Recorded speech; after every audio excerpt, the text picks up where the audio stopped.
एउटा single mistake जुनले गरेर चाहिँ म मेरो गोलतर्फ जानै सकिनँ। म त्यहीँ अड्के मात्र भएँ के। मलाई जानु चाहिँ थियो बट म जानै सकिनँ एउटा मात्र मिस्टेकले गरेर। आज यसको बारेमा कुरा गरौँ।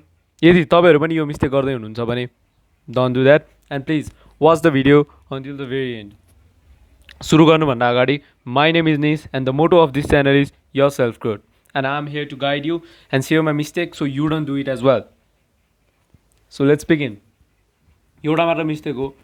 म हरेक कुरा पनि लाइक गर्नुभन्दा अगाडि मान्छेहरूलाई भन्थेँ कि म यो गर्न चाहन्छु, म यो गर्न जाँदैछु भनेर।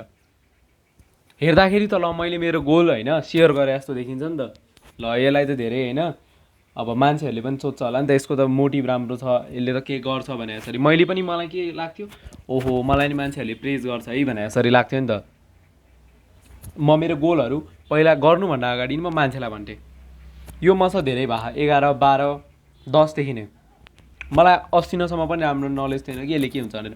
जब मैले यो कुरालाई मैले नि एउटामा पढेँ होइन यस्तो गर्नु हुँदैन रहेछ भनेर, जब मैले यो कुरा बन्द गरेँ अरूलाई भन्न छाडेँ, इट चेन्ज माई लाइफ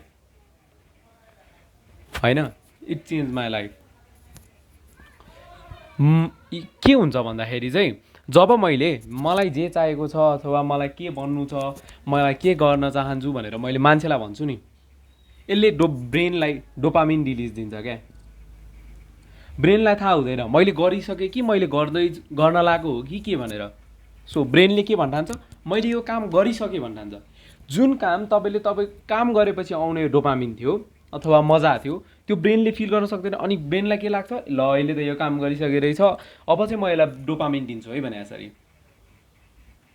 हो। यो डोपामिन दिएपछि के हुन्छ, हामीलाई त्यो काम गर्न मन लाग्दैन, हामीलाई पनि भित्रैबाट फिल हुन्छ। तपाईँहरूले नोटिस गर्नुभएको छ कि नै, बट मैले यो धेरैचोटि नोटिस गरेको छु। जब म मेरो साथीहरूलाई म प्लान भन्थेँ मलाई यो गर्नु छ भनेर, त्यति भन्दाखेरि यस्तो आनन्द आउँथ्यो, तर पछि चाहिँ म त्यो काम गर्दैन थिएँ। किनभने त्यो मैले काम गरिसकेपछिको आनन्द नै पहिल्यै पाइसकेको हुन्थेँ। सिम्पल लोजिक हो। यदि तपाईँहरू पनि तपाईँको अब गोलहरूको बारेमा अरूलाई भन्दै हुनुहुन्छ, साथी अथवा मम्मी जसलाई भए पनि, देन यो नभन्नुहोस्।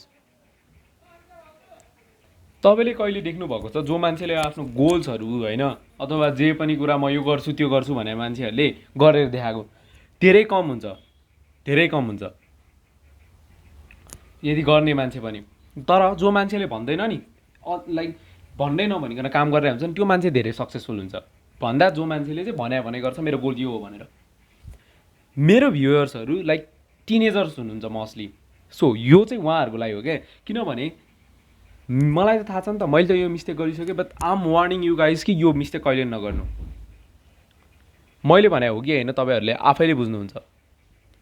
मैले लगभग 12 पछि लाइक 12 अथवा 12को लास्टमा आएर यो कुरा बुझेको थिएँ। अनि मलाई नै अझै साथीले पनि भनेको थियो यो बारेमा यस्तो नगर भनेर। अनि या इट चेन्ज माई लाइफ।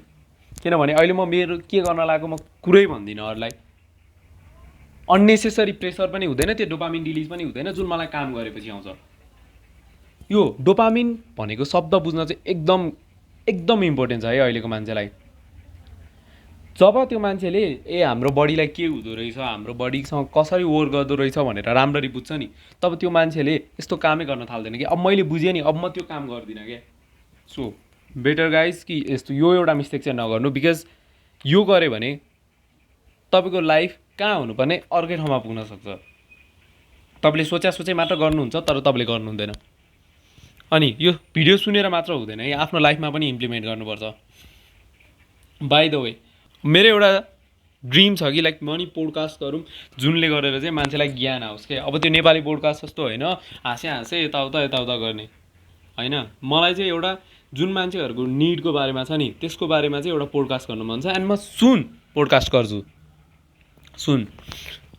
मसँग 2-3वटा टपिक छ, बट मैले तपाईँहरूलाई नै छोडिदिएँ द्याट यदि तपाईँहरूलाई तपाईँको लुक्स अथवा मोडलिङको बारेमा पनि केही कुरा चाहिएको छ भने चाहिँ म पोडकास्ट ड्रप गर्छु, मसँग भइराख्नु। If you want that comment yes guys.